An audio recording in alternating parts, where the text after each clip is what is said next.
So a little over a mile out in the Atlantic Ocean behind me, there's an island. And on this island, there's a military fortress that's been deserted for over 100 years. For over a century, this massive stone-walled fortress has been subject to nature's harshest forces.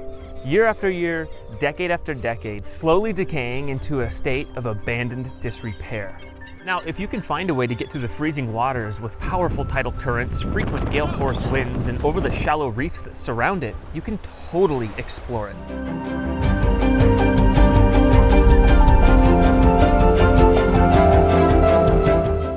Obviously, I need to do that right now. Today, we're taking Ellesmere, my oceanic beast of burden. She gives me unrivaled access to the coastal Maine waters, even when it's trying to freeze over in the middle of winter. If this seems risky, that's because it kind of is. Now, Ellesmere is stuffed with safety, rescue, and communication equipment. I'm wrapped in a DrySuit and have years of hard-earned paddling skills and local knowledge. Fort Gorges was built in 1858 to protect Portland, Maine, the first major shipping port on the East Coast, from naval attacks, and it's just part of a larger network of forts and bunkers all throughout Casco Bay. Once you've made it out and over the shallow reefs, you can stash your boat above the high tide line and then see what a century of decay looks like here.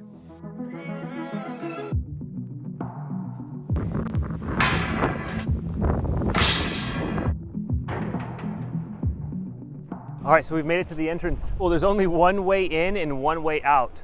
They made it heavily fortified with these huge granite blocks. You'd have to come through these huge double doors. And then there's all of these, look. A soldier would be able to be on the other side in that room, but he could aim a rifle out. Look at the shape, it's like a V shape. On this side right here, and then on this side over here. That's probably where these huge doors would be with a big crossbeam that would hold the doors closed. Obviously they put in a new gate. So if you made it through, you'd be getting shot at. The bodies would be piling up as you tried to get through. All right, now that we're inside, let's get our bearings here.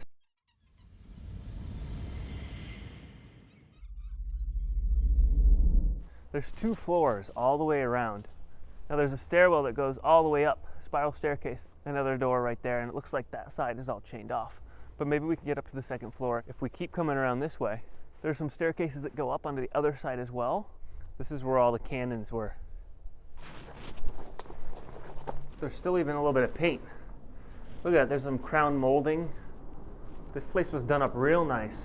An old spiral staircase. Used to go up. Kind of dark. Oh, there's our route.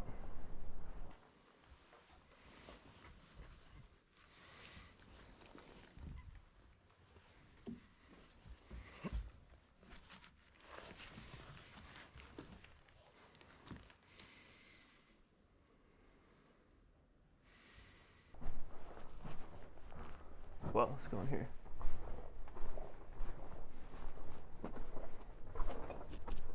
Stairs from the other side came around this way.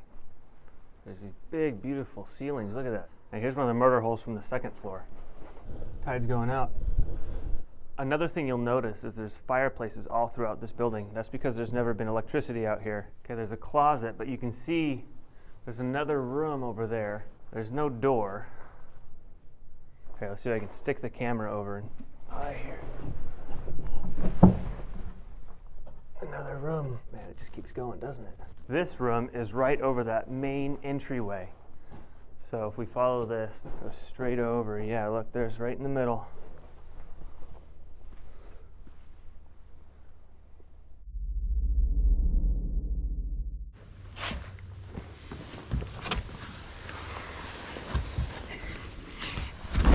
Okay, now let's go across. There's some stairs that go up, so we can get up there.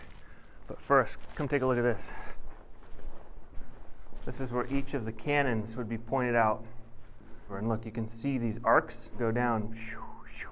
That's where all the cannons would pivot from when they were installed in defending Portland from any invaders coming in from the Atlantic Ocean.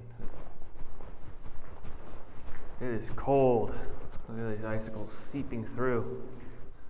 Nature is reclaiming this place once again. Cave-like formations. Look, so this is interesting. Those are hard, I think maybe calcium deposits. Here's more of that cave-like formation. If you've ever been in a cave, you'll see this. Maybe the water is seeping through from the top and all the concrete they used is pulling the lime or calcium out.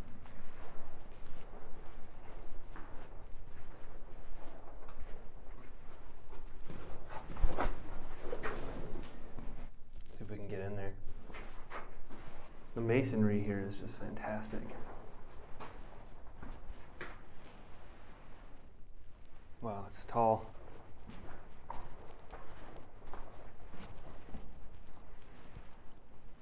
This used to be 2 floors. Look right here. These wooden beams went across and supported the floor. There's a lower door and an upper door. Wonder if we can get up there.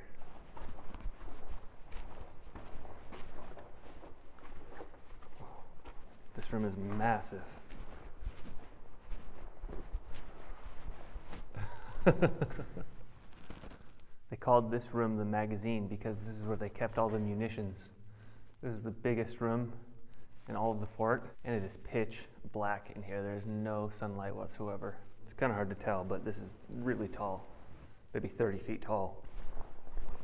Here we have these slots. I think that's where they would actually hand off, because this goes through, it's like a shortcut back out into the middle of the fort. All these icicles deep in here. It's kind of hard to tell, but these walls are just covered in ice. Another room. It's not long before a lot of these bricks start to fall from the ceiling. Only a matter of time.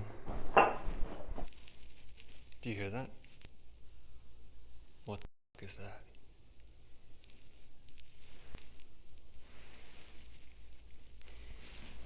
It's coming from up here. It sounds like a lot of weight crushing ice and making like a high-pitched squealing noise. I'm telling myself it's ice and nothing else. All right, we better get out of here.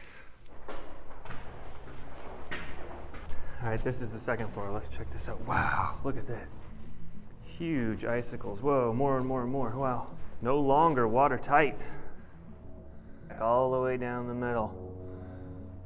Frost heaving year after year. Freeze thaw after freeze thaw. Eventually, that whole ceiling is going to come down. I really appreciate that this place hasn't been chained off by the city. I'm sure that could easily change. Even worse, I know there are proposals to open it up to vendors to exploit the fort for commercial profit.